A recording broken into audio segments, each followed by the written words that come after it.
Garis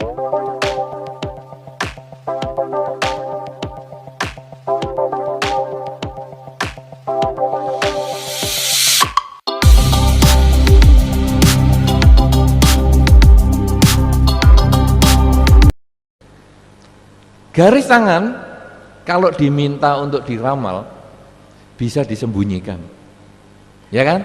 Sini garis tangan, saya lihat, jangan, tidak boleh. Tapi kalau muka tidak bisa disembunyikan. Sini saya lihat mukanya, jangan, nggak bisa.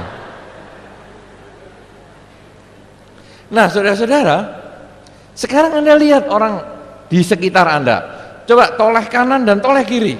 Lihat kanan dan kiri Anda. Toleh. Kalau perlu belakang. Ingat baik-baik. Ada nggak yang berubah di teman sebelah kanan Anda dan sebelah kiri Anda?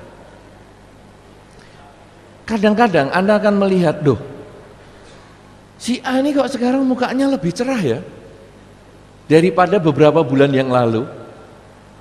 Lah si B ini kok mukanya jadi gelap, apalagi lampunya dimatikan, gelap sampai saya nggak kelihatan nih apa ini. Pernah Anda ngalami itu? Pernah nggak? Pernah? Saudara-saudara, siapa yang pernah pergi ke rumah sakit melihat orang yang sakit parah? Tunjuk jari. Enggak pernah. Ya, cuma 2 orang. Cuma 3 orang. Lihat orang sakit yang sudah parah. Nanti kan mukanya juga lain. Ya kan? Anda kan bisa tahu loh. Mukanya kok layu. Memang sayur apa layu? Kok layu? Kenapa saudara? Karena ada perubahan. Orang yang tadi mukanya gelap kemudian menjadi terang.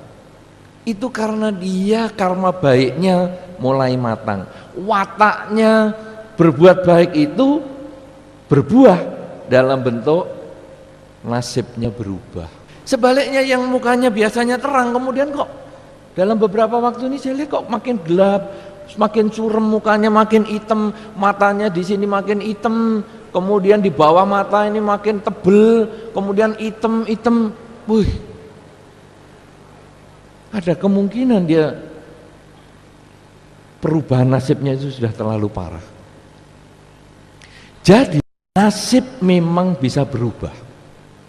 Nah sekarang siapa yang harus mengubah? Kita sendiri. Bagaimana sekarang cara mengubah nasib saudara? Ada satu kisah orang yang pengen mengubah nasib dengan menghitung kebajikan. Jadi ketika dia dikatakan, wah kamu umurnya pendek, nasibmu buruk, dia tidak langsung mengatakan, ya sudahlah ini karmaku. Apalagi kalau di dalam umat Buddha yang baru belajar sedikit kadang-kadang, ya aku kan dilahirkan oleh karma. Jadi sekarang kalau nasibku jelek, ya ini salahnya karma, ya sudahlah biarin aja si karma itu urusannya. Orang ini tidak seperti itu. Dia meyakini bahwa nasib bisa diubah. Jadi sekarang dia bertekad, saya mau menghitung perbuatan baik saya. Kalau saya bisa mencapai sekian ribu perbuatan baik, saya catat perbuatan baik itu, maka saya bisa mengubah nasib. Dan benar saudara, dia menolong orang yang menderita, dicatat. Dia pergi ke rumah sakit, dicatat. Dia menyelamatkan semut, dicatat. Terus itu.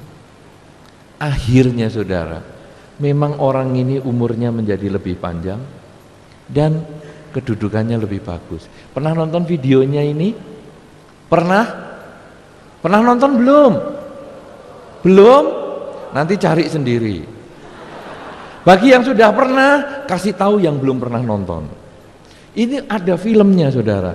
Dan cara mencatat kebajikan ini di beberapa kebudayaan itu dibuat buku harian. Jadi kalau sepanjang hari Anda boleh mencatat perbuatan baik. Anda pasti pernah berbuat baik kan? Pernah belum? Pernah ya, catat perbuatan baik itu. Jadi, oh hari ini saya mendengarkan Dhamma Talk, catat. Terus nanti sebentar lagi dikasih kesempatan bertanya, saya bertanya, catat. Tadi ketika saya ditanya, saya nunjuk jari, catat. Karena itu berarti jujur. Yang tidak nunjuk jari, catat juga. Berarti ini ada kebohongan publik.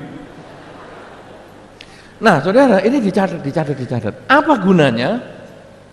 Pada saat orang melihat catatan kebajikan itu, timbul rasa bahagia. Apalagi biasanya buku catatan ini kemudian dibacakan waktu orang itu sudah mau meninggal.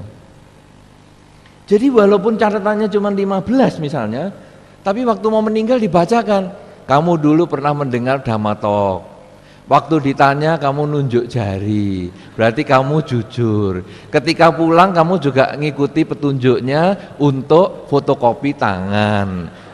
Sayangnya 3 bulan kamu tidak berbuat baik, tapi 3 bulan kemudian difotokopi, hasilnya ya sama saja. Tapi ketika orang yang akan meninggal ini diingatkan perbuatan baik yang dia pernah lakukan, pikirannya senang, pikirannya bahagia. Mati dia dari alam manusia, lahir di alam bahagia. Karena itu saudara, kalau Anda senang mencatat, bagi Anda yang masih muda bikin blog, web blog, bagi Anda yang senang handphone, catat di to-do list itu, ya, dicatat, supaya itu menjadi bekal sepanjang hari kita terdorong untuk berbuat baik, di akhir kehidupan mengarahkan kita untuk terlahir di alam bahagia. Setuju atau tidak? Kepingin buat atau tidak? Kita lihat nanti yang akan datang ini toh, kan sebulan lagi ada peresmian. Nanti para biku datang atau Bante Atimedo kan tadi 24 jam katanya menemani Anda, nanti lihat catatannya itu. Kalau perlu seminggu sekali ditandatangani Bante Atimedo, habis kebaktian. Saudara-saudara, itu adalah cara mengubah nasib. Kemudian perbuatan baik yang dikatakan tadi ada dengan badan, ucapan dan pikiran. Apa saja perbuatan badan, ucapan dan pikiran? Macam-macam. Perbuatan badan, sesungguhnya kita tahu, di dalam diri kita tahu apa yang disebut baik dan buruk. Satu contoh saudara, ini yang sudah suami istri siapa ya? Kalau nggak nunjuk jari nanti waktu dicatat itu kebohongan publik loh. Siapa yang suami istri? Kok nggak banyak? Masih bujangan semua, calon biku semua ini. Saudara, bagi yang suami istri, coba lihat SMS pasangan hidupnya. Nanti kan kelakuannya kan beda, noleh kanan, noleh kiri. Oh baru mandi, langsung. Wih, kok sudah mau selesai? Langsung diletakkan. Kenapa saudara? Karena kita tahu itu bukan perbuatan baik. Ya kan? Telepon kalau dengan seseorang yang sangat dekat, teleponnya itu biasanya pelan-pelan. Karena kan dekat, walaupun jauh kotanya tapi dekat di batin. Bagaimana kabar? Baik-baik. Apa? Begitu pasangan hidupnya keluar, sudah ya sebentar saya tutup dulu. Tapi kalau telepon yang tidak pakai pendekatan, halo, ya kirim barang, boleh, kapan? Besok, ya. Berapa karung? Ya. Pasangan hidup datang, wah malah makin keras. Ya ini ada ini pasangan hidupku, mau ngomong sekalian. Ini berarti aman. Tapi kalau dah sebentar nih pasangan hidupku datang, berarti ini barang nggak bener ini. Dan kita tahu itu saudara, ucapan yang tidak benar kita tahu. Pikiran juga sama. Pikiran-pikiran yang jelek-jelek kadang-kadang kita. Ada satu ketika kita sedang ngobrol-ngobrol, kemudian timbul pikiran jelek dengan teman ngobrol kita, jangan mikir itu, jangan mikir itu. Kebetulan dia pakai berlian besar, kemudian sambil ngomong gini-gini terus, karena di sini ada 1 kerat 2 kerat begini-gini. Langsung kita, itu barang curian. Tapi langsung kita, jangan pikir jelek, jangan pikir jelek. Kita tahu pikiran jelek itu. Problemnya saudara, apakah kita mau menyadari perilaku jelek untuk kita hentikan, ucapan jelek untuk kita kendalikan, pikiran jelek untuk kita sadari. Problem inilah yang untuk mengubah nasib. Karena kadang kita sudah tahu jelek, tapi tetap dilakukan. Misalnya, tahu membunuh semut itu jelek, tapi tetap aja, semut menjengkelkan ini. Masa aku masih nyiapkan coklat, belum makan, semutnya sudah makan dulu. Dan karena semutnya sudah ada coklatnya, jangan sampai rugi. Karena semutnya sudah tangannya berlepotan coklat, jangan sampai rugi. Lumayan, nggak hilang. Kita sudah tahu perilaku itu jelek, kenapa dilanjutkan? Justru perubahan nasib ini pola pikir yang kita ubah. Wah, banyak semut, gimana ini caranya? Ya sudah, yang istilahnya dirubung semut, apa itu, dikerumuni semut, potong, ini untuk semut, sisanya ini untuk aku. Lumayan loh, semut berarti ngurangi kolesterol. Coba nggak digigit, nggak dikerumuni semut, kita kan kolesterol makan semua itu. Jadi potong. Ini perubahan pola pikir saudara, membuat kita akan berubah nasib. Kemudian ucapan juga begitu. Kalau sudah tahu ini ucapan jelek, pelan-pelan ngomong begini, kita mulai kurangi. Sudah ya, ini telepon yang terakhir. Lain kali kamu jangan telepon saya juga nggak akan telepon kamu, kecuali pasangan hidupku pergi. Sama saja, jangan itu yang dilakukan. Pasangan hidupku pergi atau tidak, kamu jangan telepon aku jangan telepon kamu. Sudah, hubungan kita cukup. Kecuali kalau memang kita hanya menjadi teman biasa, bukan TTM. Teman tapi menghanyutkan. Kita berusaha untuk mengendalikan diri, karena ini barang yang tidak benar, jangan dilakukan. Demikian pula ketika pikiran-pikiran muncul, ini barang curian, berlian kok besar-besar, padahal utang sama saya belum bayar. Lalu kita sadari, pikiran muncul jelek, sadari, jangan berpikir jelek, dia lenyap. Nanti muncul lagi pikiran yang jelek lagi, tapi kan utangnya harus bayar, sadari dulu. Penyadaran pikiran-pikiran yang semacam ini saudara, ini mengarah pada perubahan nasib. Jadi perubahan nasib bukan pada tukang kwamnya, perubahan nasib bukan hanya karena pelihara jenggot. Mana ya tadi suhu itu? Suhu nggak ada ya? Suhu mana suhu? Pulang? Hah? Karena ada orang, tapi bukan suhu maksud saya ini, ada orang percaya, wah ini kalau dagu kurang panjang, kemudian kurang tebel, kurang berdaging, kalau laki kan sulit di silikon, lalu dipelihara jenggot, jadi kelihatan panjang, kelihatan menonjol, tapi cuman bulu. Itu katanya biar hokinya sampai panjang. Itu ada beberapa orang percaya begitu. Bukan, perubahan nasib bukan karena itu. Perubahan nasib bukan karena jenggot. Perubahan nasib bukan karena kuku jari kelingking dipanjangin. Beberapa orang mengukur jari kelingkingnya. Wah, kelingkingku kok nggak sama dengan ruas yang terakhir dari jari manis. Kalau gitu saya panjangin lah.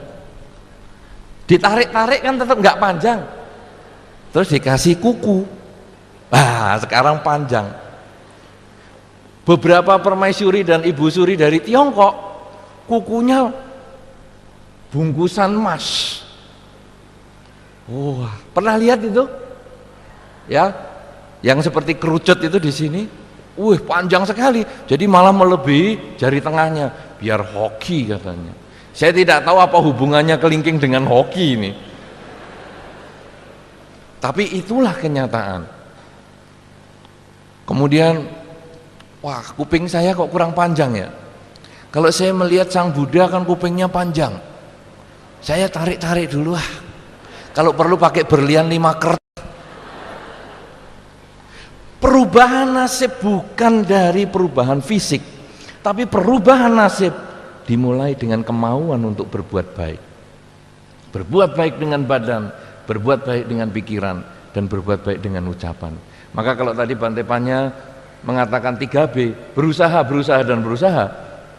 Berusaha berbuat baik, berusaha berbuat baik, dan berusaha berbuat baik. Jadi terus berusaha berbuat baik. Karena ini sesungguhnya yang menjadi kunci kebahagiaan. Tadi Bante Panya mengatakan kebahagiaan adalah tentrem. Tentrem itu apa saudara? Tentram maksudnya. Tentram ini berada di tempat yang tepat pada waktu yang sesuai. Apa maksudnya? Ada pembagian door prize. Hari ini ada door prize-nya enggak? Ada ya? Lo tadi katanya berhadiah payung ini? Payung cantik bukan ya? Oh enggak ada door prize. Ya, door prize-nya nanti handphone yang bunyi waktu acara ini berlangsung. Saudara, ada pembagian door prize. Nomor kita kadang disebutkan 230. Kita nomornya 229, 2331. Berarti tidak di waktu yang tepat, di tempat yang sesuai. Tapi kalau orang banyak melakukan kebajikan, 230 pas 230. Atau kita antri karcis, antri tiket. Kita datang, ngantri ini panjang sekali. Sampai di depan tiket pesawat misalnya, sampai di depan ini ekonomi semua habis. Kita sudah punya tiketnya. Ini bagaimana ini? Wah, yang ekonomi sudah habis. Punya Bapak di-upgrade aja ya. Jadi bisnis. Lah tapi saya nggak ada biaya tambahannya. Dianggap ekonomi tapi di-upgrade bisnis. Loh. Pernah ngalami itu enggak? Pernah belum?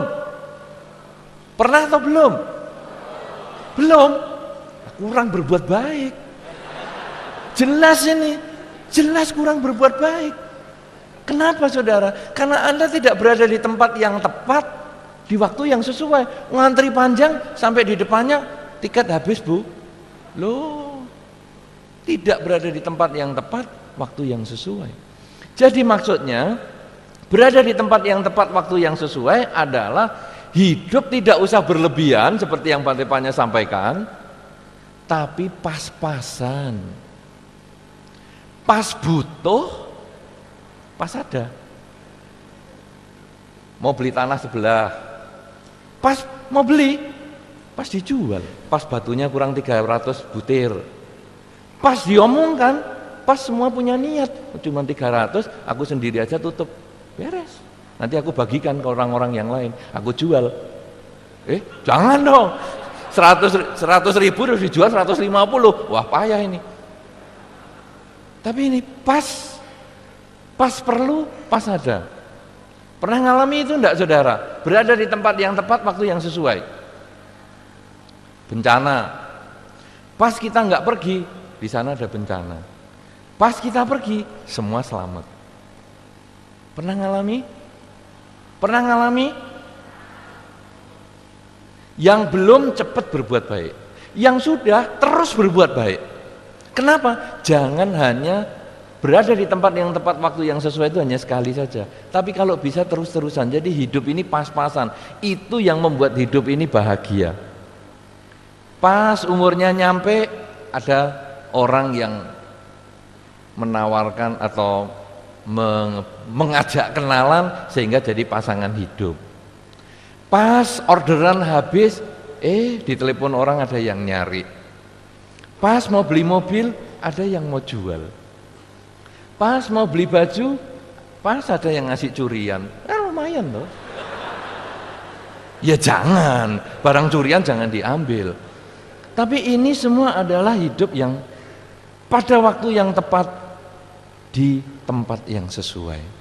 Itulah kebahagiaan. Dan bagaimana sukses? Sukses itu ketika seseorang bukan hanya karena materi. Tadi Bante Panya sudah sampaikan dengan bagus sekali, sukses itu bukan karena materi. Kalau sukses itu karena materi, anak kecil tidak bisa sukses. Tapi kesuksesan itu adalah keberanian bangkit ketika seseorang mengalami kesulitan.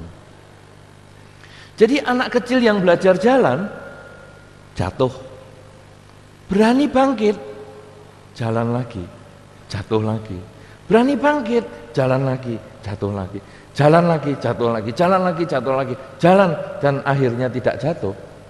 Anak kecil ini sukses. Kita kerja, gagal, berani bangkit, mulai lagi kerja, gagal lagi, mulai lagi, gagal lagi, mulai lagi, mulai lagi, mulai lagi. Kalau sampai akhirnya kita tidak gagal lagi, itulah kesuksesan.